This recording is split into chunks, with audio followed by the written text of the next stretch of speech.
favor, and nobody can go back, and nobody can falter. We have to decide this. There is no going back, no matter what. Are we agreed on that? And then what? 2 days later, he comes in after everybody is feeling pressure from everybody else to stay the same and stay the vote. And he goes, well, just for, argument's sake, let's argue Kale. And he went off for 2 minutes why, Kale should go and this and that. And everyone's looking at each other going, no, we agreed that Nick goes. And he does that, and he's done it every single time. He gives a really convincing argument the way that he wants it to go. And then he'll give a so-so argument on the other side. And then it's like, you guys all decided this. It wasn't me manipulating anyone. That's how he does it. And that's the way it's been going. He wanted Nick out from day 2. He wanted Nick out from day 2. He was the biggest threat. He was the Drew of this season. So he thought, Eric. He kept telling me that the last week, Nick wants my spot. He wants to replace me. Nick was his biggest threat. I know he told me that. He saw Nick as the biggest threat from day 2, he told me. Yeah, he did. He told me that too. Nick and Joe. Nick and Joe. Why Joe? Because they're both the funny guys. That's why. Well, not only. Eric had things going on both sides with Kale and with us. And Joe would have outed it because Joe had things going on with everyone and anyone. And eventually Joe would have found out. That's why I'm here, and that's why Joe's gone. That's why Eric voted Joe out and didn't vote me out. And at that time, Eric thought that he had a deal with me. And then Eric, on the other hand, has been running into the DR, complaining, trying to get me booted out of here for the iced tea and everything else. And that's what I couldn't understand, was why would they bring up season 6 as an example with Howie chasing whatever that chick around for 4 days nonstop, just harassing her, trying to voluntarily exit her. And then they would talk to me about it. They would talk to you about it. When I brought up there was a season that this and that, Eric goes season 6. They told me season 6. They told me season 6. Why in the fuck would they tell him anything unless he was in there and then he's being my friend and this and that. And hey, bro, I missed those talks that we had and this and that. And it was out of the 7, when it got down to the 7 after we were done picking them off, it was you and Amber that were to go first, and you were to go first. And I'm sure he told the rest of you that it was me and Danielle to go first. And in the meantime, me and Danielle are over here, Kale and Jen are over here. We're trying to slice each other's throat, and everybody else is sitting back, including Eric. Eric, I've never seen so comfortable. Do you feel comfortable when the nominations come up? I know that she doesn't. I know that you don't. I never do. I don't either. Eric didn't give a shit who won because Eric knew he was safe because he's playing both sides. If me and Danielle were to go up and a POV was used, you were going to go up. If it was the other way, had nothing to do with Eric. It was you and Kale and Zach was to go up. Jen, let me ask you, do you feel like Eric is playing both sides? Like he has been playing you, making you feel safe from day 1 up until today? Yes. That he has been giving you information every single day, that he's been telling you exactly what this group has been doing, and he's been keeping you up to date? Not every single day, but yes.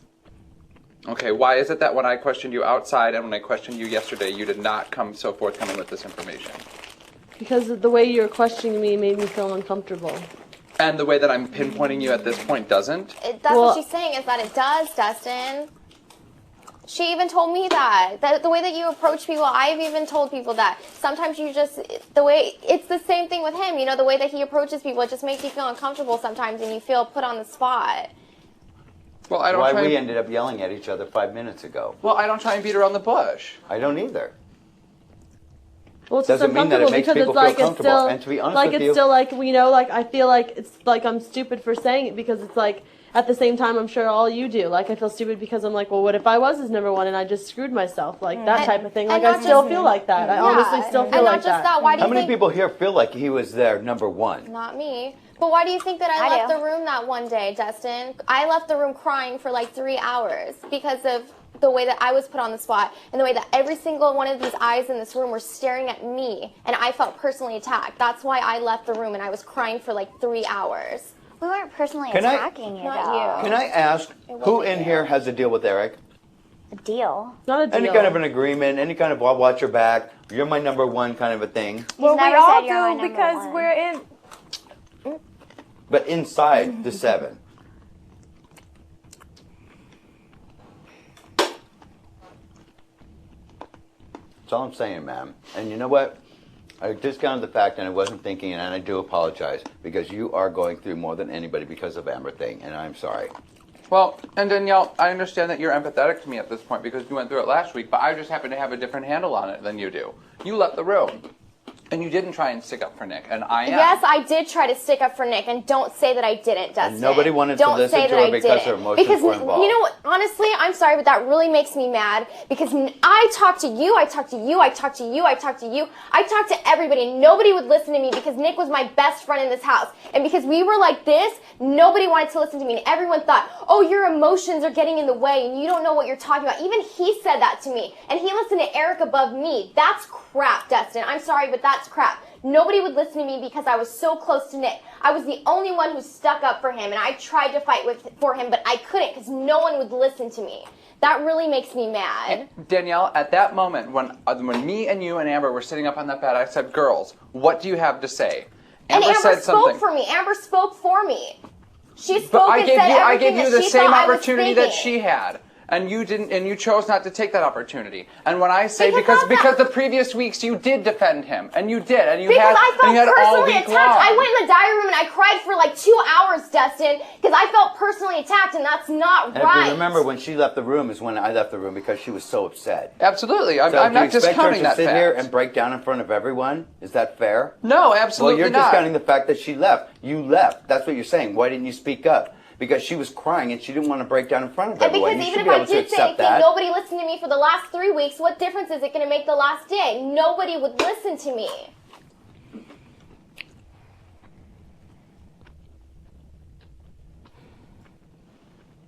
Zach just took off his bunny uniform. Zach just took off his bunny uniform. It's probably time to go dunk ourselves. Yep, no, I didn't mean to say that you didn't defend him because you absolutely did until the last moment. I never not defended him. I came in this room, Dustin. I stuck up for him so many times, but how many times did I say? I said, I'll go with the group consensus. What choice did I have? I didn't have a choice. No, I was not that second vote, and I wasn't going to be that second vote. I came up here so many times that it was absolutely ridiculous, and I said, no matter what, I'll go with the consensus. It's not what I want to do. I don't feel right about it. We're doing the wrong thing, but I'll do it for the group. And then everybody else, and Amber's up here going, you know, Danielle, if you can't handle it, we'll vote Zach out if you want him in here for another week. I never said that. How many times do you want me to say I'll go with the freaking consensus? Don't point me out like that. I didn't do anything. What else do you want from me? That's what really upset me. And I couldn't say anything. There was nothing else that I could say because nobody in this stupid room would listen to me.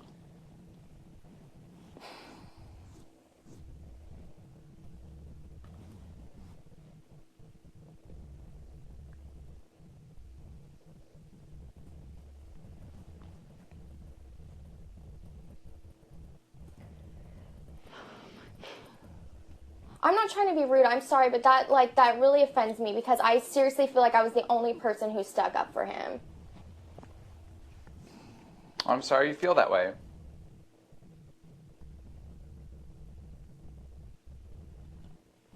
And like I said, I retract my statement because you did defend him for the previous 2 weeks. You did. And up until that last moment when you left the room, you were defending him. The bottom line is Eric has been playing both sides. Eric has been leaking information. Eric's been playing with Kale, and Eric has been playing us. So let's ask Kale about it and see if she'll sell him out since she's on the block. She won't. She's like, she denies, but she lies. Why not? She's on the block. It'd be a perfect opportunity for her to throw him Because she knows under. she's not going home. How does she know that, though? If we're throwing Eric up, she knows she's not going home. She knows Eric's outed and Eric's going to go home. But that doesn't necessarily mean that that's the way the votes have to go, though, you guys. I've talked to Kale. I talked to Kale. I asked her about it. She said that she's never. No, she said that she's not going home, and she said that she's never had a deal with Eric. But how many times has Kale lied in this house? And then lied about lying. She did it again at the nomination ceremony when I called her out on it, and she just sits there shaking her head. Like, you've been caught in lies numerous times, and you're seriously going to sit in front of everybody and shake your head when all I said, and she even asked me, she's like, you're not going to slam me in the ceremony, are you? I was like, no. And I call her a liar, and she's like, ugh. You lied numerous times. You were caught in your lies. And you're still lying about that? She did fight for me to tell Danielle not to put Eric up. Just as a statement, but also saying that she does not with him at all. She just thinks that Because she'll go home. She thinks she'll go home. She'll think she'll go